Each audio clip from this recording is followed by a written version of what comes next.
Hi kids, I've got two books for us, Goodnight Owl and The Sleepy Owl. So I don't know, maybe you want to watch these videos at nighttime. I'm not sure, but there's something interesting about them that we're going to have to talk about after we read. It's like our very own book club. Okay, first we're going to read Goodnight Owl. All right, here we go. This is by Greg Pizzoli. Good night, Owl. Okay. Owl was settling into bed when he heard a noise.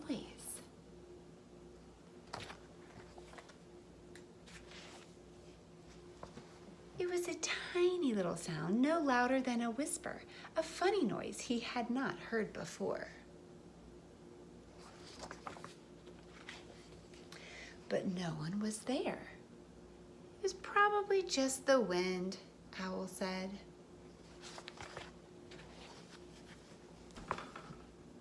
And he lay down in his bed and he said to himself, "Good night, Owl." Squeak! And then he heard the noise again. "It's coming from the cupboard," said the owl. So he went to take a look.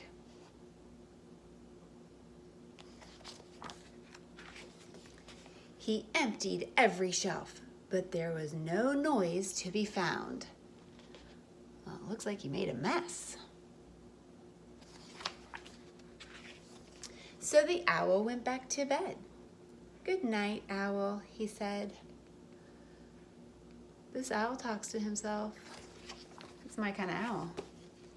And then he heard the noise. Squeak! "It must be under the floor," said the owl. And he pulled up the floorboards one by one. Oh no, he is destroying his floor, y'all. But he didn't find the noise. So the owl went back to bed. I see the mouse up there. Do you see the mouse? Squeak! "This house has a noisy roof," yelled the owl. Looks like the owl is starting to get agitated, you guys. And he took down the roof. "There," said the owl. "No more noise." Oh my word. That owl done lost his mind. The owl got back into bed, and the stars and the moon were shining down where his roof used to be. "Good night, Owl," he said. I want you to look at this picture in particular. The owl is going to bed, and the stars and moon are out. Keep that in mind. But the owl did not close his eyes. He didn't dare. He knew that any second he would hear the noise. He waited and waited and waited and waited. Squeak! "It's in the walls," the owl screeched. Oh no, what's he gonna do to the walls, you guys? "I'll get you, noise," Owl said, and he tore down the walls of his house. Oh my goodness. Pure and utter destruction. But he found nothing. The cupboard was empty. The floorboards were pulled up. The roof was pulled down, and the walls were gone. Owl went back to bed and said, "Good night, Owl."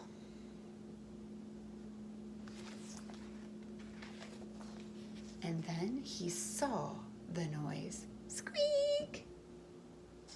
The owl smiled and said, "Good night, noise."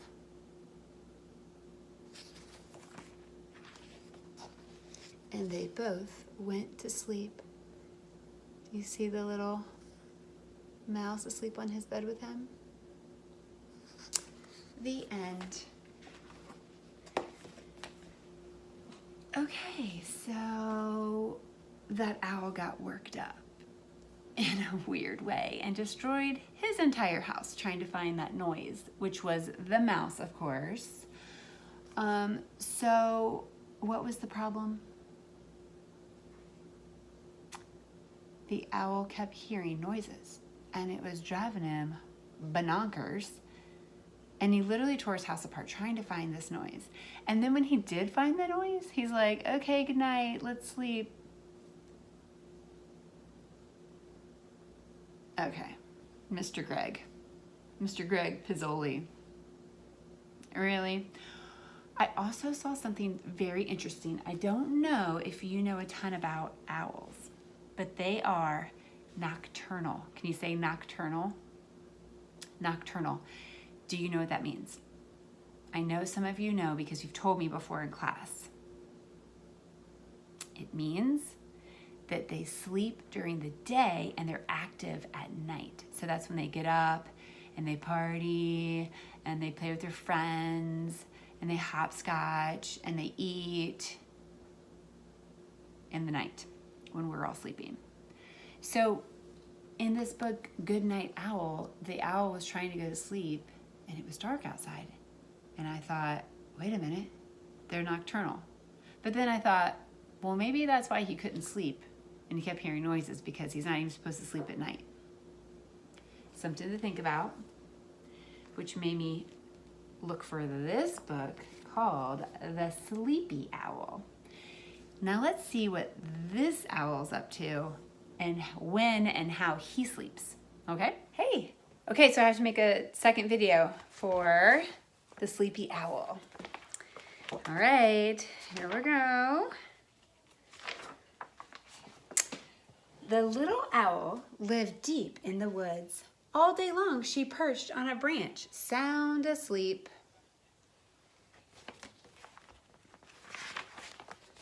Each evening, as the daylight faded, she woke up. She did not find getting up very easy. She was a bit of a sleepyhead. The little owl yawned and stretched her wings. Good evening, everyone, she said, but no one was around. I wish I had woken up earlier. All the other owls have gone, and I have no one to play with. Little owl spread her wings and flew off into the night. There she goes. Into the night, because she's nocturnal, remember? Far below her, little owl saw a house. I might find a playmate there, she thought. She swooped down into the windowsill and tapped on the glass with her beak.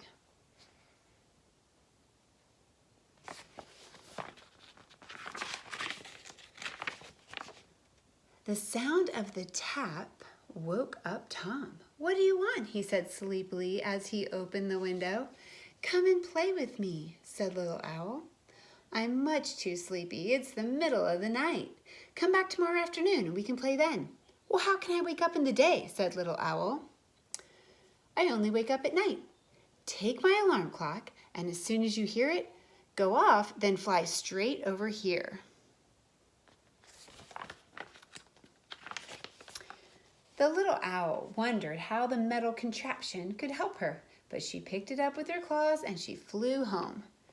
Do you see how she has a little alarm clock in her grasp? Back on her branch, little owl set the alarm clock down beside her. By now it was day, so she soon would fall asleep.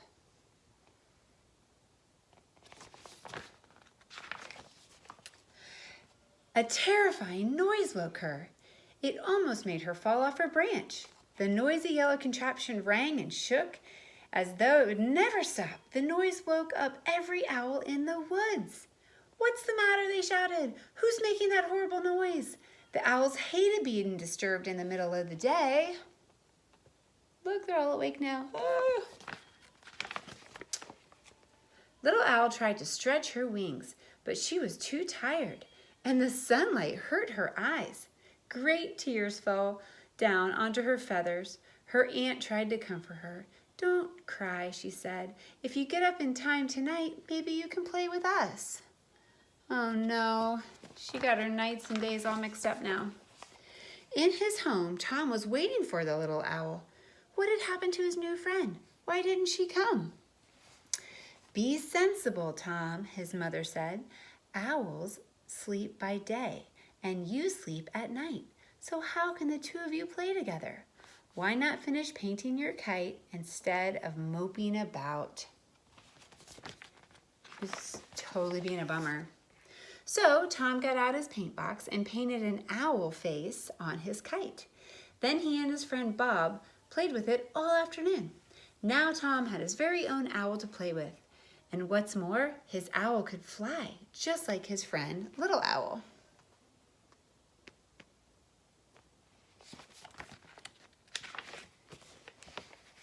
That evening, Little Owl woke up earlier and got up quicker than she had ever gotten up before. She had to take the alarm clock back to Tom. Near his house, she found the two boys flying the kite. She saw a picture of herself that Tom had painted on it. How nice! "Time for bed," Tom's mother called. Tom waved to Little Owl as she flew away. "He's still my friend, even though we can't play together," thought the little owl. And back at home in the woods, all the owls were awake and waiting to play with her. The end.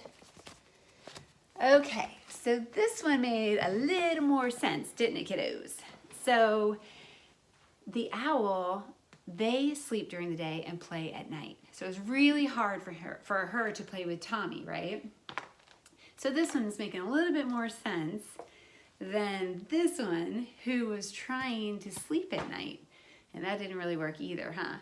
So 2 nighttime owl books for you to kind of talk about.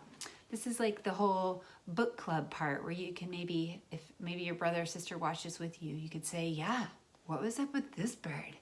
Like breaking down the house trying to find that mouse squeak." And then this one's like, he's trying to play in the day, he got too sleepy, he started crying, right? Or she did. So those are 2 owl books that I hope you liked. And I have another owl book video that I will read to you soon, okay? Have a great day. Bye.